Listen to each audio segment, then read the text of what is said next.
हो राम।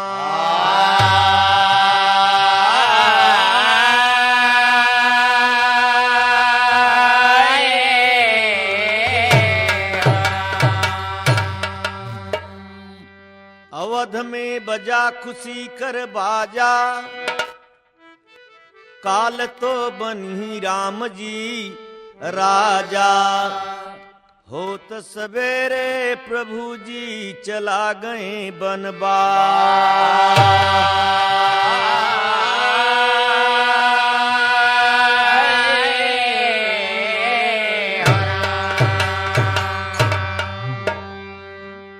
भैया एक शेर बा।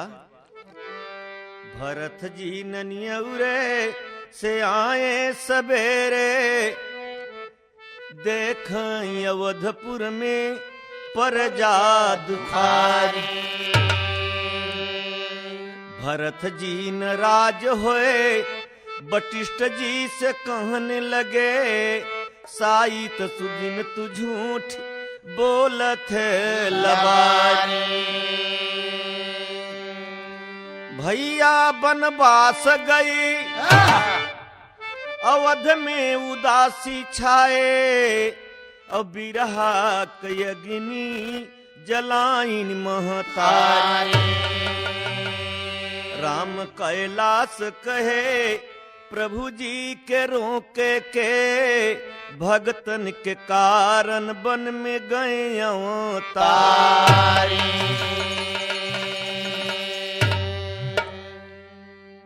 गुरु महाराज ने कहा, महाराज हमके काहे बिगड़त है भरत जी, प्रभु जी के रोके कौन, जहां जौन काम करे के बा तो करबे करी है न।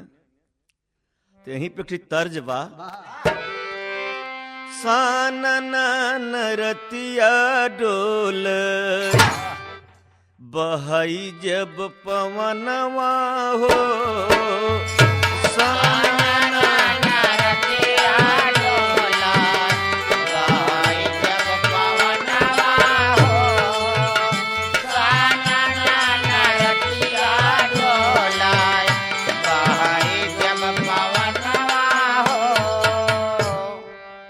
इसी बोल में कहना है, कुरसीक लालच छोड़े प्रभु जी गईले बनवारा।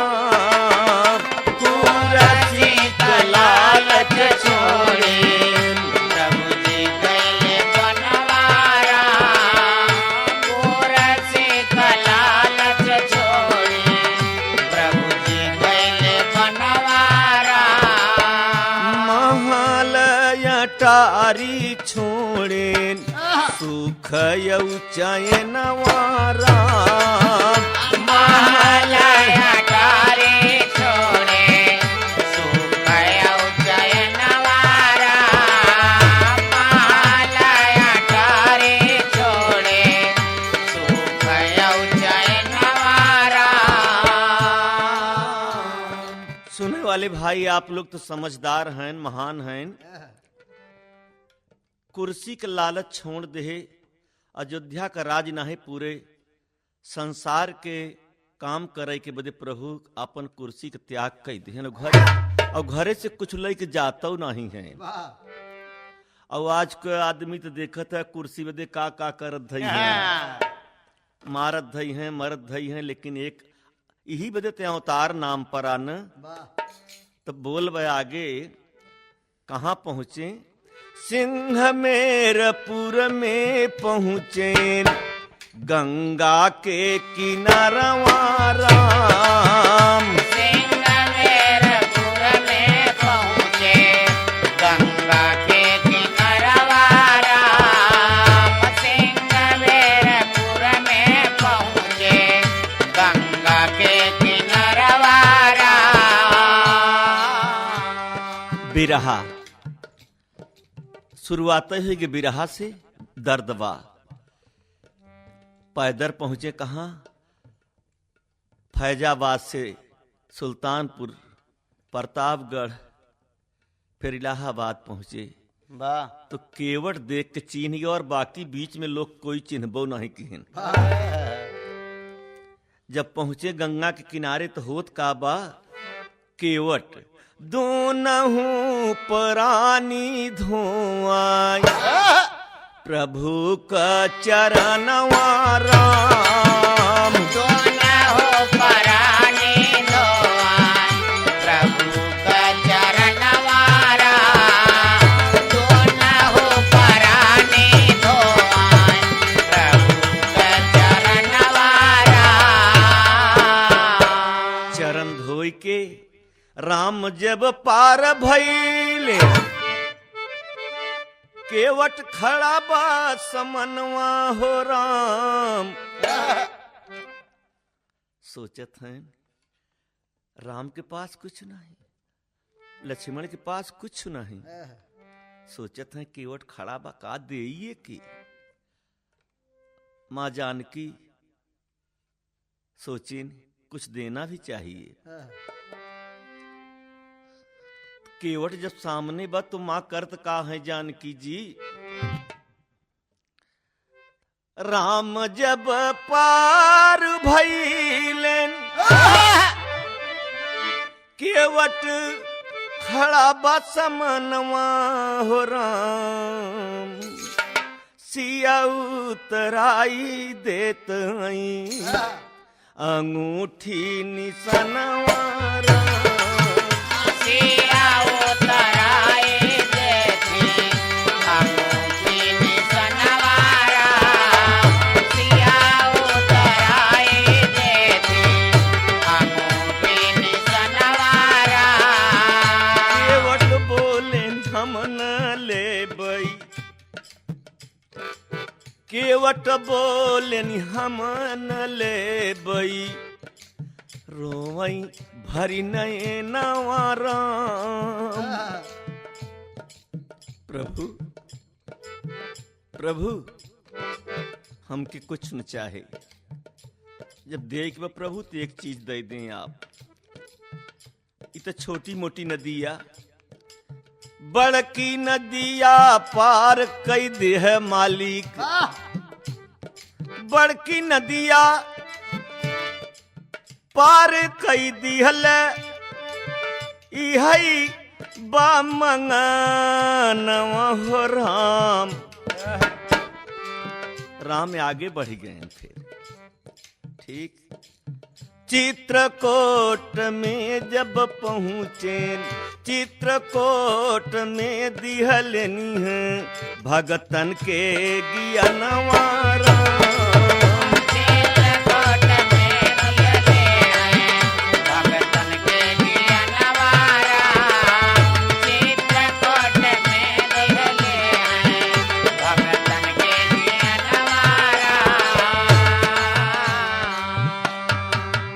कुछ रोज रहे, भक्तन के ज्ञान दिया, प्रभु पहचान कराए, फिर ही आगे बढ़े। फिर होत का बा, चित्रकूट में रही के दिहलेन भगतन के ज्ञानवा हो राम। कुछ समय बीतत होई गे, सिया कहरनवा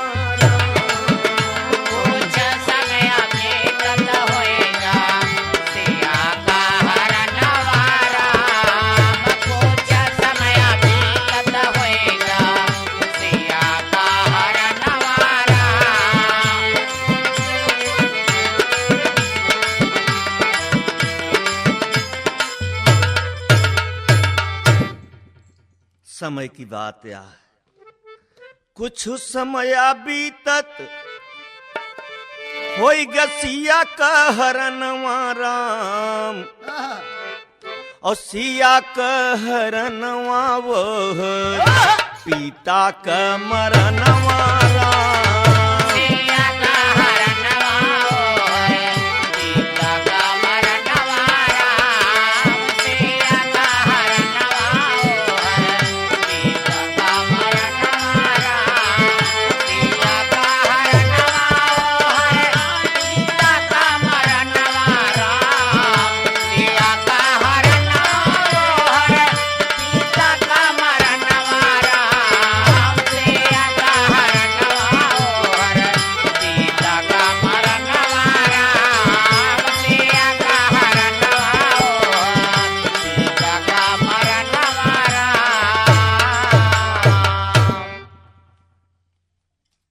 क्या भा भैया, जब भगवान पहुंचत हैं अपने आश्रम पर गोदावरिया किनारे तो देखत हैं तो सीता जी नहीं। वाह फिर हिया से और विरह पैदा होगी, दर्द होगी।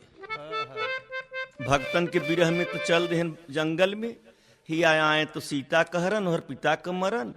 और जब देखत हैं आश्रम पर तो सीता नहीं, तो उस समय में थोड़ा से तर्ज बदल गया बाबा।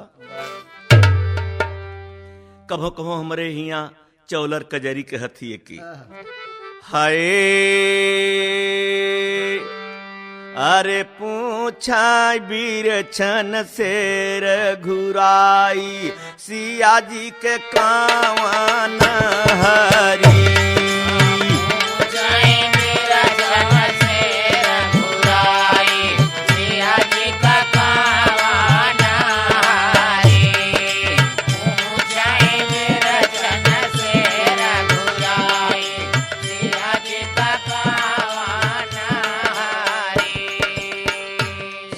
प्रभु भगवान स्वयं मालिक सबसे पूछत हैं क्या लीला चल रहा है। संसार का मालिक अवतार लेके आया है, लेकिन देश के जनाने के लिए कि औरत के वियोग में कितना दुखी होना चाहिए। रहा तो लीला। मेरे दोस्तों, कहना है मालिक और क्या करते हैं। काकर पाथर से बतियावाई, केहू न सिया का पता बतावई हो।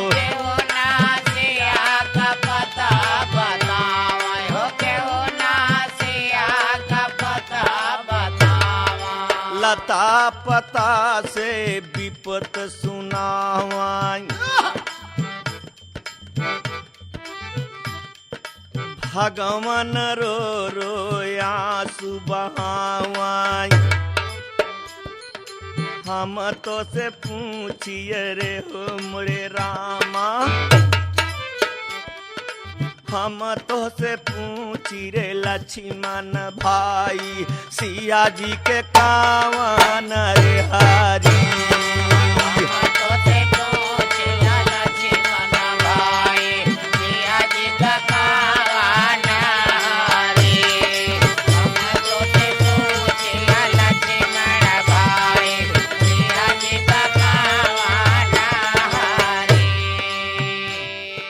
कतो पता नहीं लागत है आगे बढ़त हैं तो गिद्धराज ओहर जब सिया के लेकर रावण जाता तो उसे लड़ाई ले लेन, वो मारे से बान कुल डंखवा पंखवा कट के गिद्धराज कलथा था रोवता। तब से मालिक हुआ पहुंचत हैं। पहुंचे गिद्धराज के पास, आवत जात गिद्ध कर सांस भैया। आवत जात गिद्ध के सांस भैया, आवत जात गिद्ध के सांस। भगवान लिहले गोद में खास, गिद्धराज के दिहनी स्वर्गवास।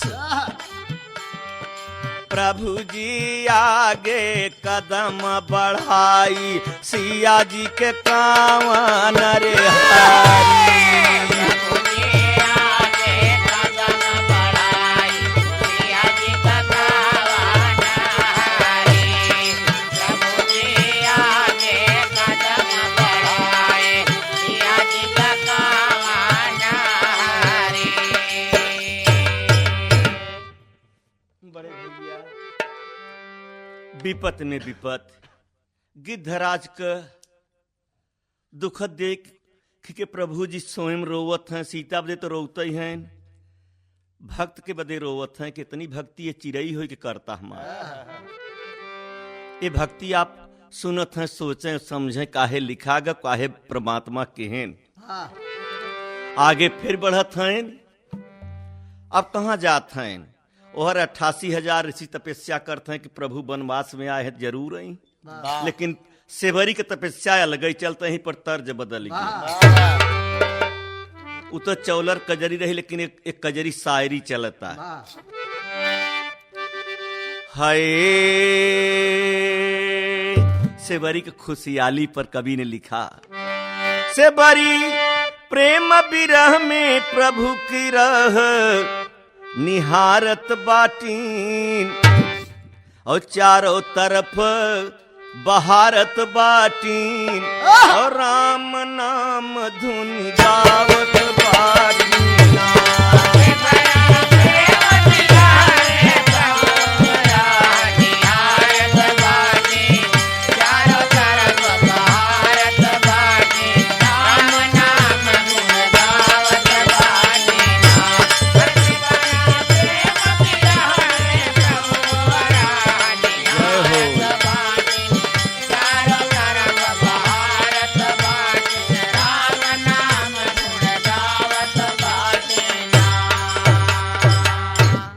बड़ी खुशहाली 88,000 ऋषि सब सोचत हैं सेवरा, चारों तरफ सफाई करवाओत हैं, हर की यहीं उहर की यहीं, कैसे यहीं कहाँ यहीं, और सब मजो लेते हैं कि हमारे सबके हियाँ ही बड़बड़वारे के हियाँ के करे मुसहनी के हियाँ आई हैं। घमंड तो सबके रहा, और सेवरी के पास घमंड ना रहा, उसके सोचत रही यहीं भगवान तो हमारे हियाँ कना ही क्या आई, तो कहना का बा। फिर एक बात सोचता, कैसे यहीं कहर से यहीं दीन दुखी के दाता राम, कैसे चिन्हब कैसे जानब के बतलाए प्रभु का नाम, तीन लोक के मालिक प्रभु हैं, जिनके चरण में सब सुख धाम। अहीं तो का करब, कैसे सेवा कर राम कर, कहाँ करई उन्हीं विश्राम, और वो करी तो कैसे सेवा करब, भगवान है कहाँ लटाऊ, का करब कैसे करब, सोचता ही बेचारी। फिर एक चिंता बा, कवि ने लिखा का कि चिंता यह एक बा भारी, चिंता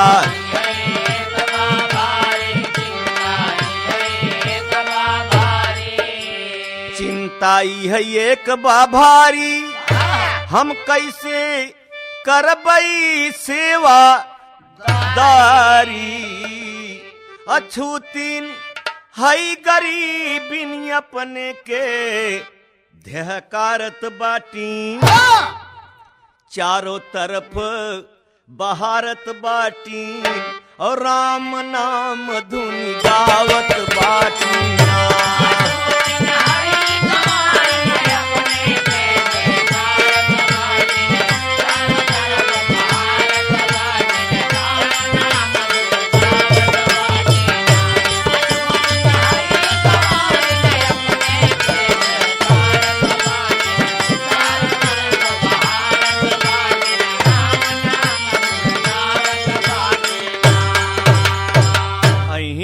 मतंग ऋषि कर बात याद कर, से बरी मन में करें विचार, अहीं राम हमरे कुटिया पर ब्रह्म ऋषि ने कहा पुकार,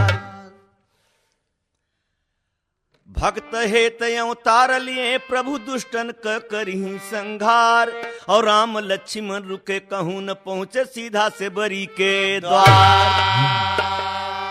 सब कहें हो दिख, बड़े बड़े ऋषि, बड़े बड़े महान संत महान सोचतन हो दिख, बताओ हमारे सब किया आवे चाहे तो हम सहनिया किया चला जाता है, ई तमाशा दिख, ये भगवान है, ये कैसन भगवान है ना, आपस में सब बातचीत चलता, ई देख यार पूरा भगवान नहीं है का, जे जो नहीं करता, अब केहू को रोकयू के हिम्मत नहीं पड़ता, जैसे गांव में कलेक्टर आ जाए, कोनो गरीब बुढ़िया के मड़ई में लियाए के पूछे कि बताओ बनारस का नक्शा, मिर्जापुर के इलाहाबाद का नक्शा बताओ, तो अब बुढ़िया बेचारी क्या बताओ।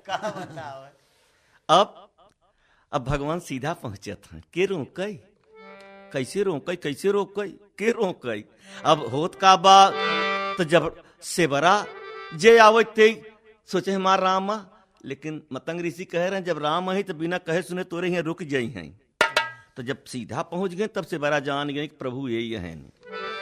तो सेवरा प्रभु के लखी पहचानी और मन में फूले नहीं समानी।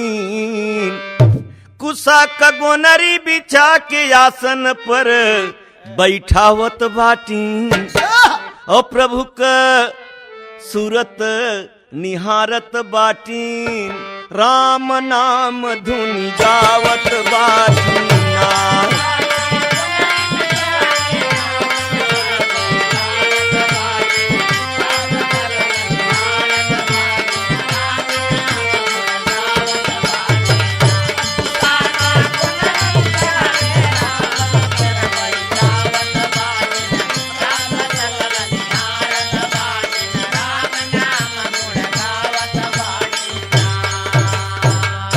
भैया हिया एक भक्ति का नमूना बड़ा सच्चा मिलत लाल जी। का मिलता कि चरण राम कर धोम ऐसे बरा और नयन से आंसू की बरसात। आंचल से फेरी पांव पोंछतीन गिरी चरण पर मन अकुलात। चरणामृत संहार के रखई जीवन में पावा बड़ी सौगात। गद गद मन भगवन कभवा फेरी प्रभु जी से कुछ कहा न जात। प्रभु भक्ति देख के उनकर मन गदगद हो के कुछ कहू न पावत है। अब से बड़ा करत का है कि कंद मूल फल फूल लिया वही कंद मूल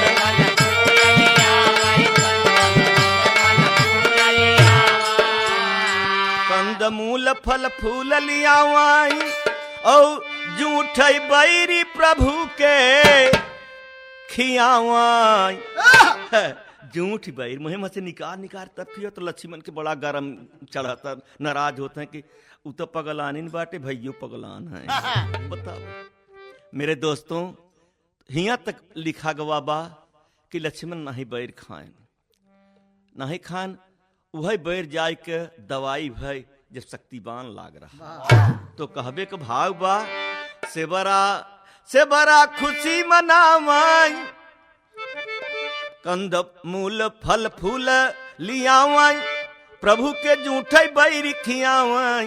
प्रभु जी बैरी खात हैं से बड़ा सब सुख पावत बाटी और राम नाम धुन गावत बाटी।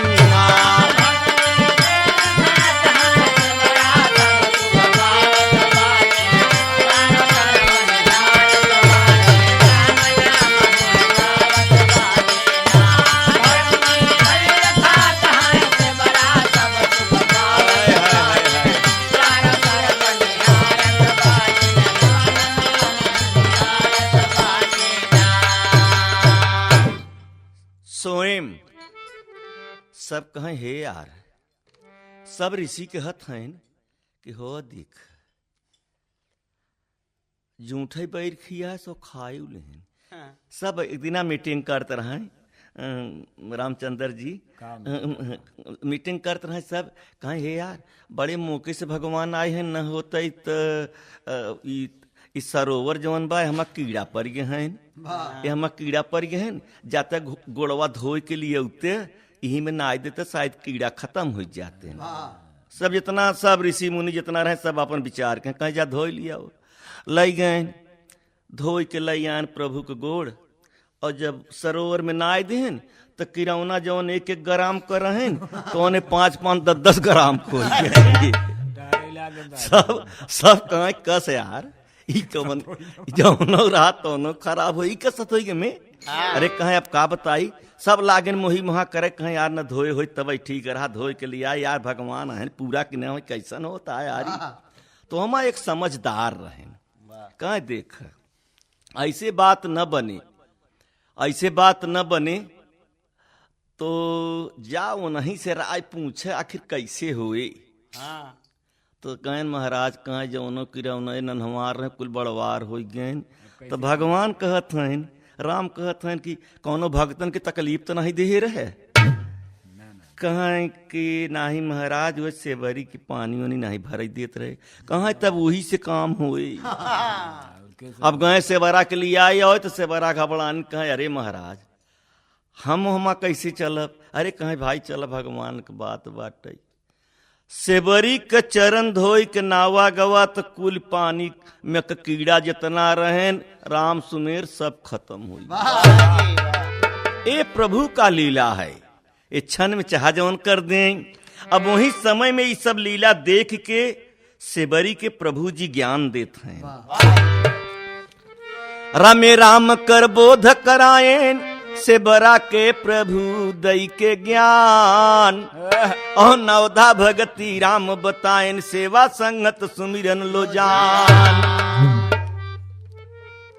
अंग संग राम के जब देखे सेवरा कह धन्यो तू भगवान। जीवन सफल हमारे आज भयावा गवन से बची गए। तसे बरा जय जयकार मनावै सेवरा।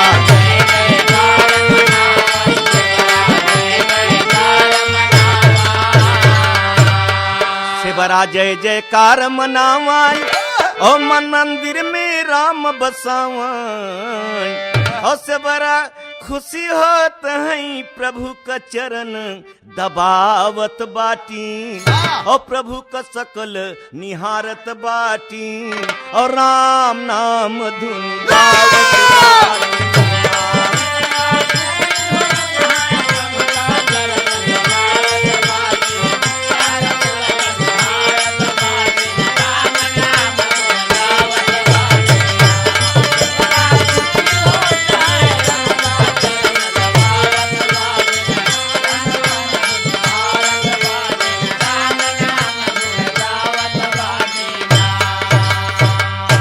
एक बात बताए दे सेवरा। अब प्रभु जी पूछत हैं सेवरा से। सेवा भक्ति देख से बरी कर। और राम बोले मधुरी बानी।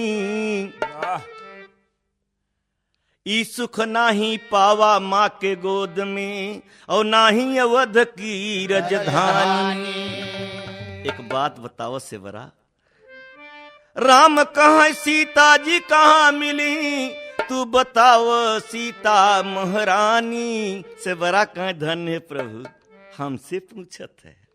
कलेक्टर गांव में आवे केहू अनपढ़ आदमी से पूछे तो का होत है। मेरे दोस्तों कहना है इतनी बखत में सेवरा भक्ति के नाता राम बतियात हैं कि ये सुख हम नहीं पाए रहे। अपने माँ के गोद में नहीं पावा, अवध की राजधानी में नहीं पावा।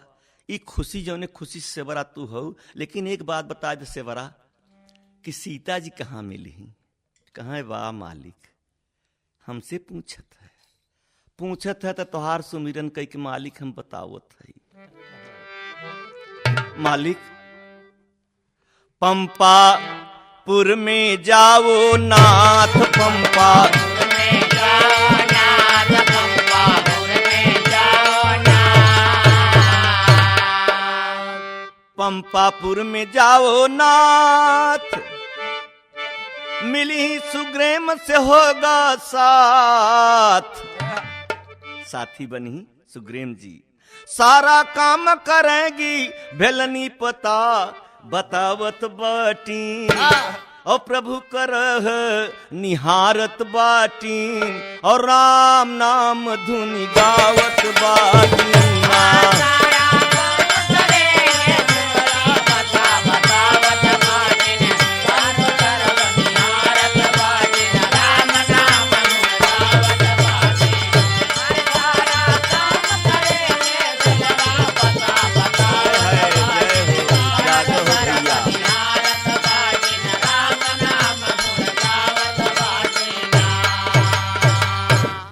प्रभु जी चल देन आगे जरा टेरी के बोल बाटे विद्या प्रकाश। हाय मितैया सुग्रीम से भई अरे मितैया हो राम सुग्रीव से भई पंपापुर में पहुंचे राम लक्ष्मण भैया मितैया सुग्रीव से भई पंपापुर में पहुंचे राम लक्ष्मण भैया मितैया सुग्रीव पंपापुर में पहुंचे राम लक्ष्मण भैया मितैया सुग्रीव से भई। आपन दुख बतावत हैं प्रभु आपन बतावत हैं आपन बतवे न पान पूरा तब से सुग्रीव रोवे लागे दुई दुखिया से भेंट हो गई एक प्रभु दुखिया है तनी बखत और हर भक्तो दुखी बा त प्रभु जी आपन विपत्ति बतावाई और सुग्रीव में आपन दुख रोई रोई समझावाई मितैया सुग्रीव से भई कहीं बाली सगा भाई आज बन गईले मुदैया विपतिया सुग्रीव बाली सगा भाई आज बन गईले मुदैया मितैया सुग्रीव बाली सगा भाई आज बन गईले मुदैया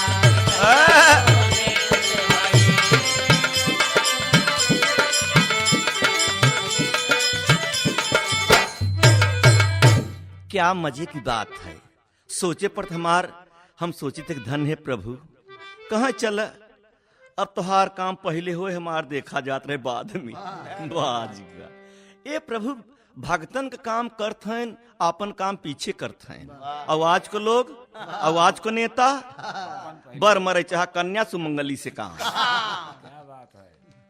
मेरे दोस्तों यहीं पे की तर्ज बदल गए तर्जवा भैया की पटना से बैदा बुलाई दे बाप रे बाप पटना से बैदा बुलाई दे कुम्हिलाई गई गो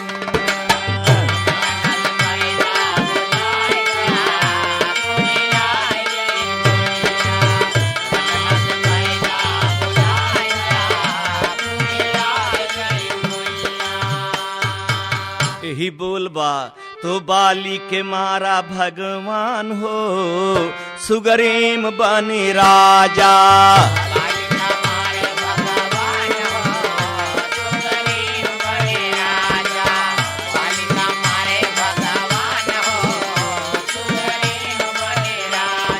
बानर सब कैले सम्मान हो सुग्रीव बनी राजा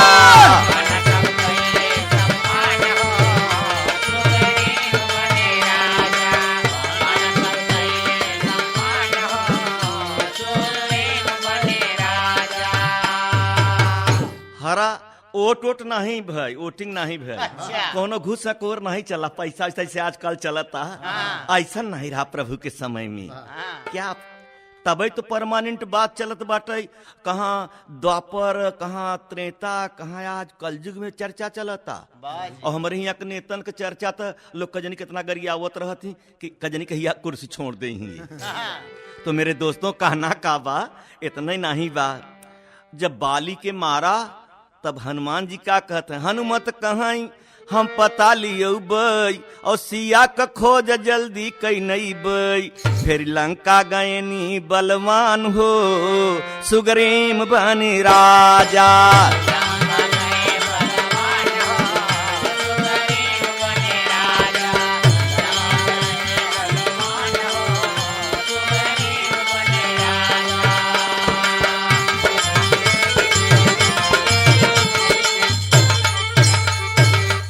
सीता से बतियान हर हर उपार उपार के फेंकन फाकन करे बाद लंका जलाए देहन लंका जलाए के जब लौटत हैं तब का होता फिर भी रहा आएगे और लंका जलाई के जब लौटे बलवानवा एहर में घनाद मार दी सी लक्ष्मण के बानवा लक्ष्मण का निकरत पारान सुग्रीव बनी राजा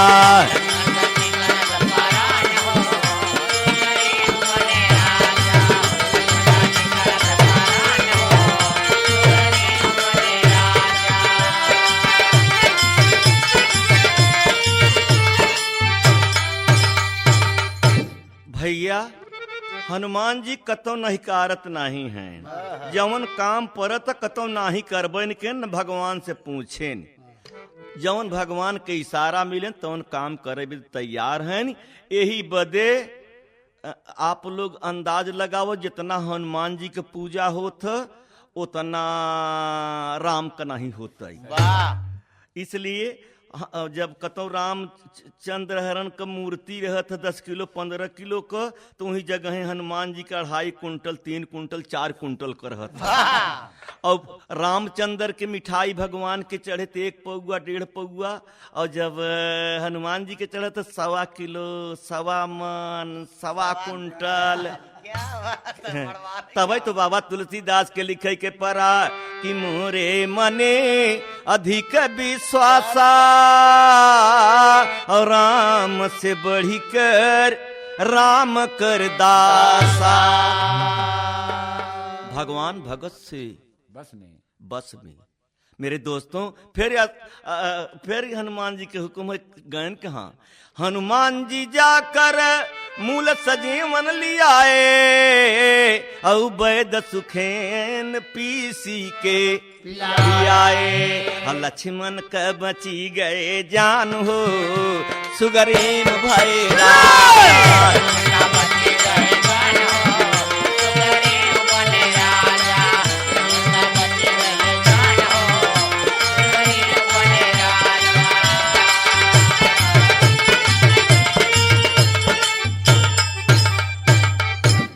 जब भगवान बहुत रोएन फिर रोएन कि हर पिता मरेन, हर सीता का पता नहीं, हर भैया को मतलब परेशानी ब्या, आप का करी। यही जगह पर भाई का नाता देखे कितना रोवत है राम। लेकिन जब दवाई पियन उही दवाई लाल जी काम के जोन बैर जूठी फेंके रहें नहीं खाए रहें। मेरे दोस्तों फिर क्या हुआ, अब सब खुशी मनावे वन में लागे, और जब लक्ष्मण होश में जागे लड़ैया मितैया सुगरेम से भई। और जंगल में खुशी मनावाई जब चहक लगी चिड़ैया मितैया सुगरेम से भाई।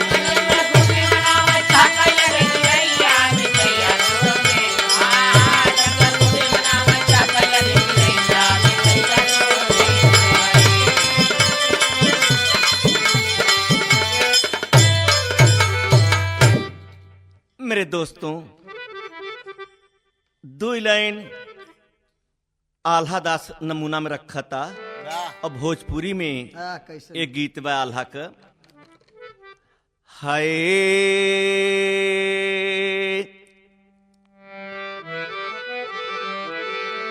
हाँ भैया भले सुर बढ़ाई देते रचे बढ़ाई दे भैया। हाय अरे माई के मरनवा वहाँ दिन यखरई, और जौन दिन बिटिया जाई लागै ससुर।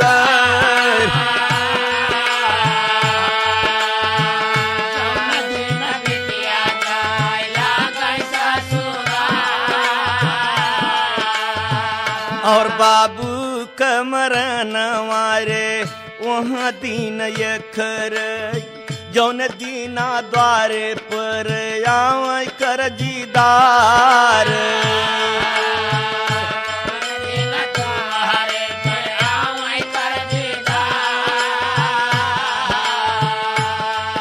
और भाई के मरनवा हो वही दीन यखर, जौन दीना दुश्मन बोली बोल का।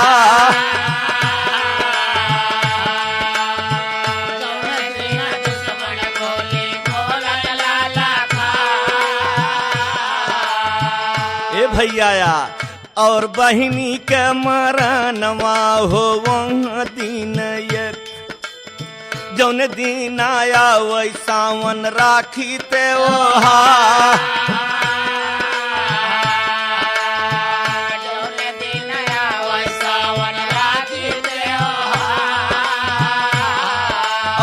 पति का मरनवा हो सब दिन यकर, बिना दूल्हा का लुटी गे सोर सिंगार दुल्हन का मारा नवारे सब दिन ये खरई बिना दुल्हन के घरवा लागया धिया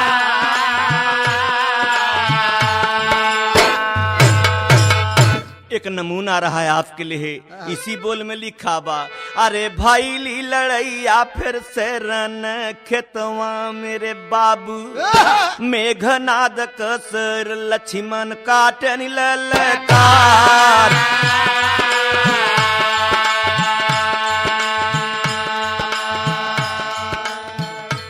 कटा हुआ भूजा जाके लिखत अंगनिया में कटा हुआ भूजा जाके लिखल अंगने में कटा हुआ भूजा जाके लिखल अंगने में लिखत बा देवहरिया पर सारा समाचार लिखल देवालिया पर सारा समाचार सीसलिया वे कोई धड़ में हमारे जोड़ाई सीसलिया वे कोई घर में हमारे जोड़ा फेरी हो भाई जिंदा हम फेरी कर मारा तेरे हो बजिंदा हम तेरे करमा भूजा काली खानी पढ़ के रोवता सिलोचनी पूजा काली खाने बढ़ के रोवत सिलोचने पूजा काली खाने बढ़ के रोवत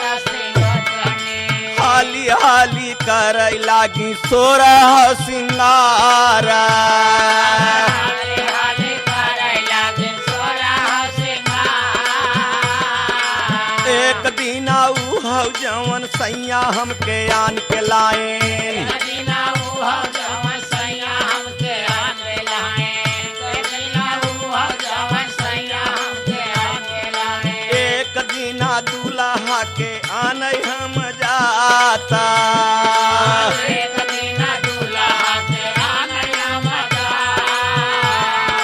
डोलिया में बैठी रोवत करत की बिचारावा दुनिया में बैठी रोवत करत के बिचारावा दुनिया में बैठी रोवत करत के बिचारावा शीसली कर भाई प्रभु का दीदारा सीसलियो बैकर बै प्रभु का दीदार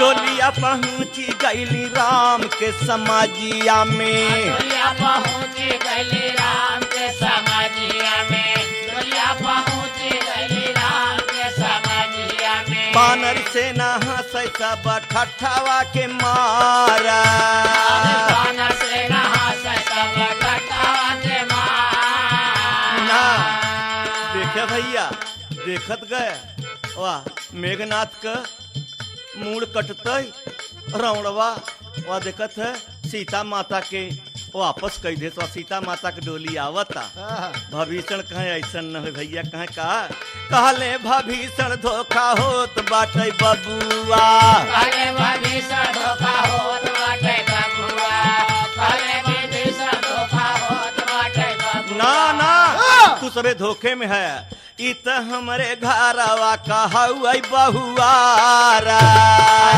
हमारे घरवा का हुआ बहुआ डोलिया पहुंची गई प्रभु के समझिया में दुनिया पहुँची गली प्रभु के समानावा दुनिया पहुँची गली प्रभु के समानावा प्रभु के चरनिया में गिरी भराए अरे प्रभु के चरनिया में गिरी बहारा भूजा कली खानी पढ़ के आए मोरे मालिक जगदीवाने बढ़ के आए मोरे मालिक शीस देव जिंदा हुई है दूल्हा हमारा अरे शीश देव जिंदा होए हैं दूल्हा हमारा। सब बानर का ना ना ना भला मालिक आप बताओ बिना जीव का भूजा अंगने में कैसे लिखे बताइए ए मायावती नारी के खेल देखिए ए लंका का नारी यही सब माया रूपी माया भी यही कहे तब कहे मालिक कटा हुआ भूजा जब लिख सकत तो कटा हुआ शीश मंगवावत सबके सामने जब हंसे तब एकर बात मानी जाए। वह शीश मंगायन सबके रखनिया समानावा।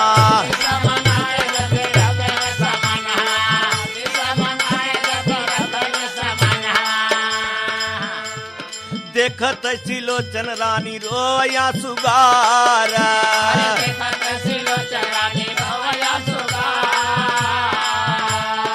अचारा से मुखड़ा के पूछता सिलोचन रानी।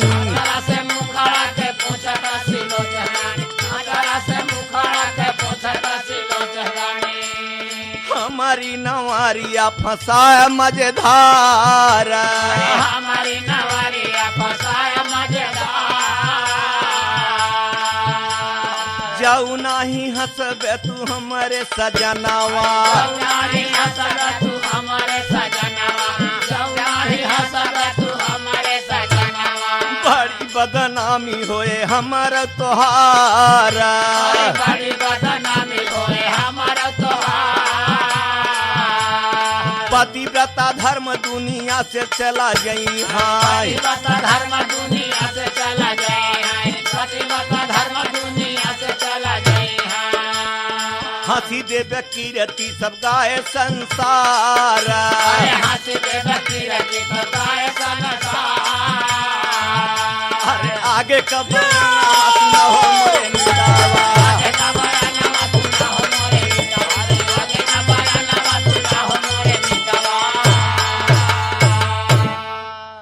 वाह, हम नहीं जाना कि तू लड़ाई रन में लड़बे, नहीं हम अपने बाप के बुलाए हुई। हम अपने बाप के बुलाई थे और तोहार संती वो लड़ाई लड़ते हैं। तब बना कटा हुआ शीश के मुहे से थोड़ी थोड़ी गुनगुनाहट आवता कि अरे एकर बाप तो हमके मारे से। आई कहत हम बाप के बोलाई तो मदद कराई थी। बाप रे बाप, एकर मतलब आप लोग जानत हैं, आप लोग लिखे हैं, आप लोग समझे कि शेषा अवतार लक्ष्मण का और शेष का लड़की सती सिलोचना। ए जब मतलब पाए शीश तो इतना तेजी से हंसा कि लिखे वाले यहाँ तक लिखत हैं कि मालूम होता कि बादर फाड़ के गिर पड़ा जमीन पर। अरे मतलब समझ के माना शीश तब बहुत जोर खखाना मितैया सुगरेम से भई। शीश हंसता कि ये कर बाप मारे सी बाप का दे गवैया मितैया सुगरेम से भाई। कर बाप मारे बाप का दे गवैया मितैया सुगरेम। कर बाप मारे बाप का दे गवैया।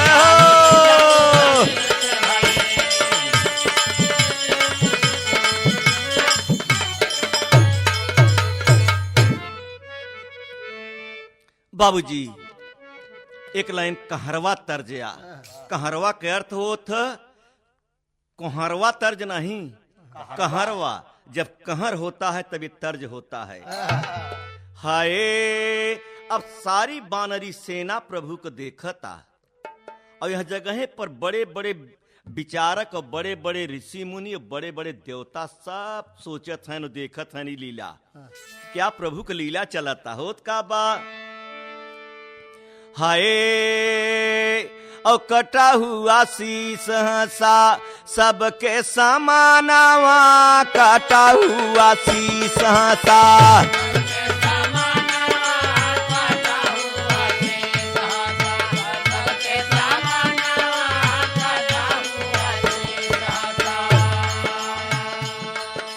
बानर का बड़ा जाना फटी गगनवा। कटा हुआ शीश सबके समानावा।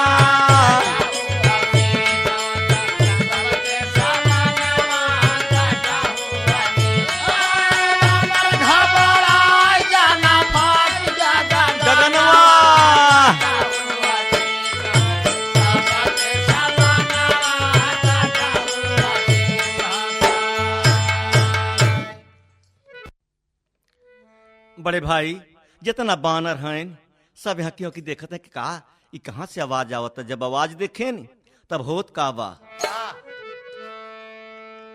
सब सोचत हैं कि वाह ये फुराखर यार कटा हुआ भुजा लिखे हुए तब तो शीश हंसा तो कहना का बा शीश पाई के गई सिलोचन सागर के किनारावा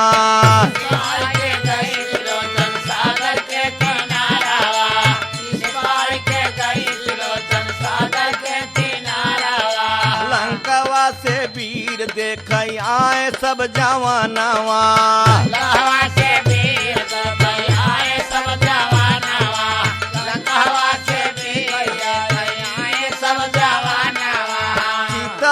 बनावा तरल भरी नवा कटा हुआ भुजा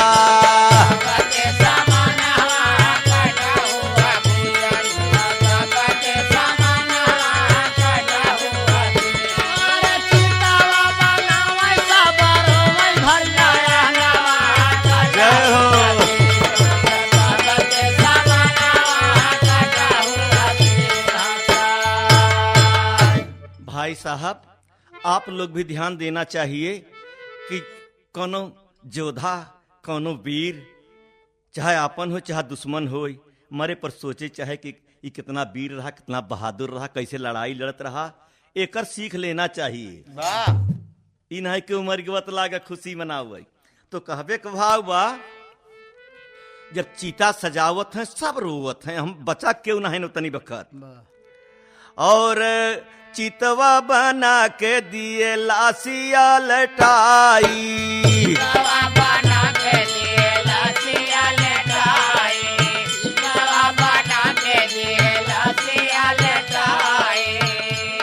अरे चिता जब बनाए दिए लाश के लटाई और पाती जी के साथे में सिलोचन जारी जाई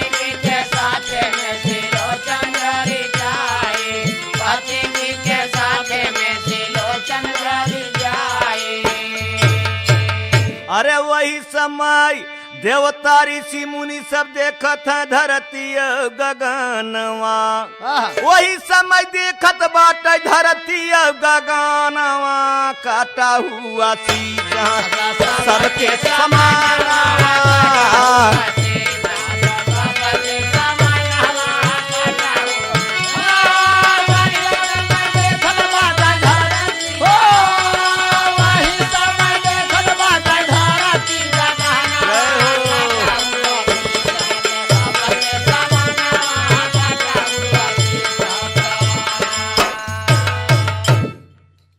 आप लोग तो समझदार हैं श्रोता बंधु रामायण के सब जानकार हैं चाहे उत्तर प्रदेश हो चाहे मध्य प्रदेश हो आप लोग खुद ही सोचें कि प्रभु का लीला एक अपरंपार है।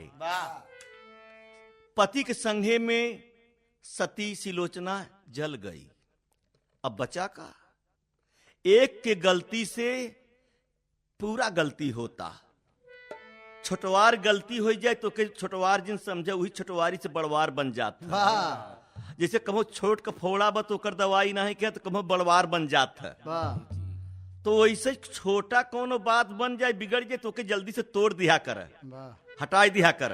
मेरे दोस्तों कहना का है और फेरी भैली लड़ाई वीर फेरी गईले मारी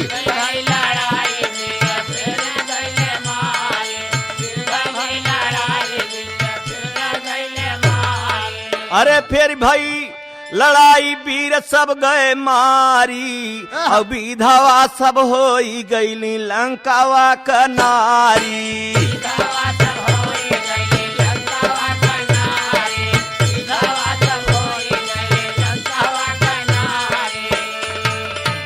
अरे सबके बाद में मारा गवा पापी रवानवा कटा हुआ सीता सबके समानवा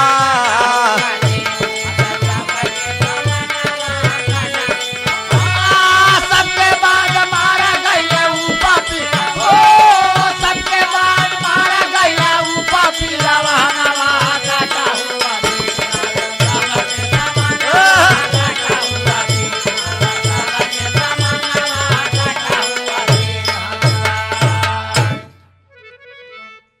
भैया रावण मरा, राम बड़ा सोच में बैठा है।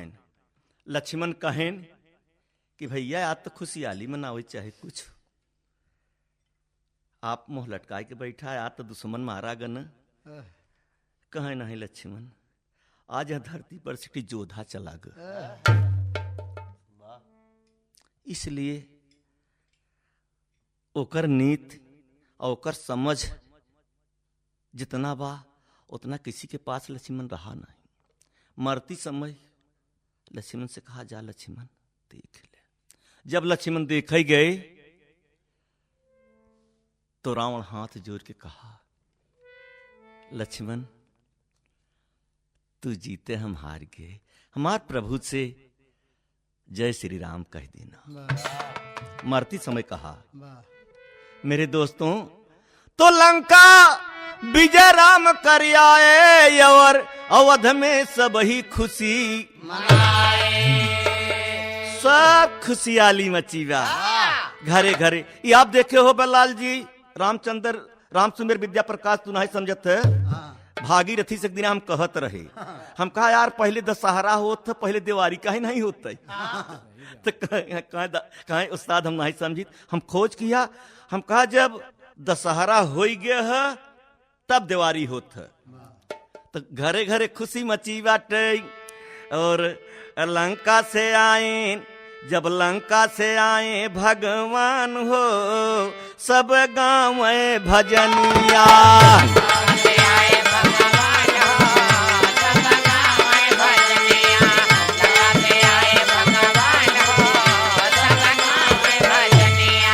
घर घर में दीप दिवारी मनावाई, अब दुखिया या सुखिया सबकी एक नजर में रोशनी दिखावा। मिठाई खियावे लक्ष्मण बलवान हो, सब गाँव भजनिया। अवध नगरिया में मची खुशहाली, यहीं पर गाना खत्म करत है हम हाली हाली। और सुमिरित बाबा गुणगान हो, हम बाबा का गाई गुणगान हो, सब गाँव में भजनिया।